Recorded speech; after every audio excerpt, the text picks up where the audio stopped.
In the ancient Persian capital of Susa, King Xerxes I ruled over a vast empire that extended from India to Ethiopia. The story of Esther unfolds against this backdrop of opulence and intrigue.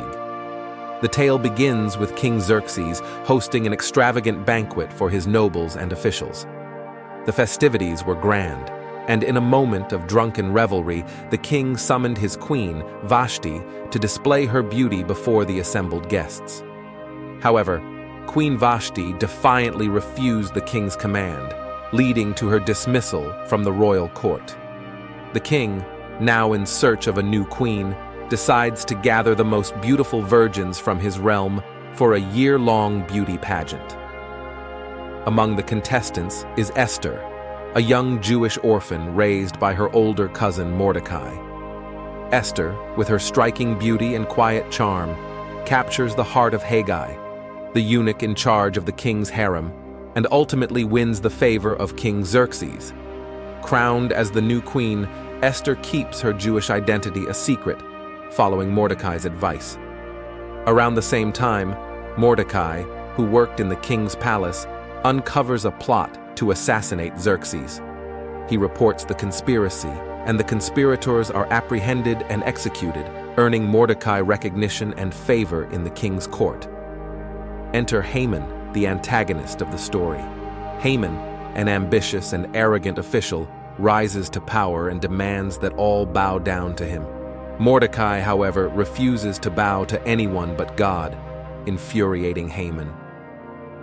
Seeking revenge, Hmon hatches a wicked plan to annihilate all the Jews in the Persian Empire.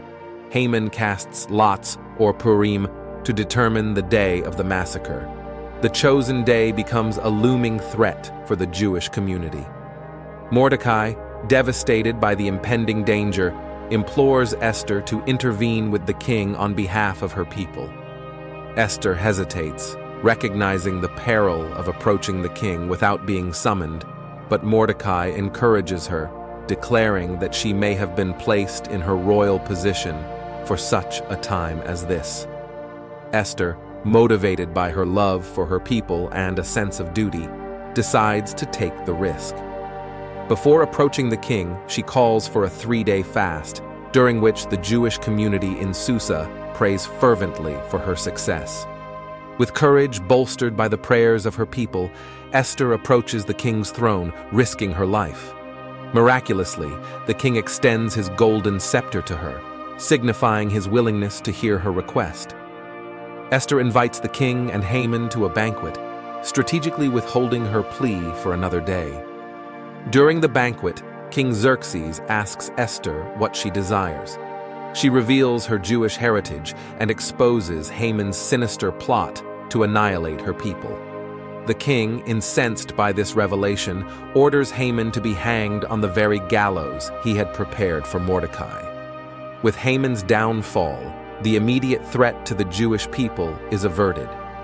Mordecai is elevated to a high position in the king's court. Recognizing the divine hand in these events, the king issues a decree allowing the Jews to defend themselves against their enemies. The Jewish community is saved from the massacre, and they celebrate their deliverance with joy and gratitude.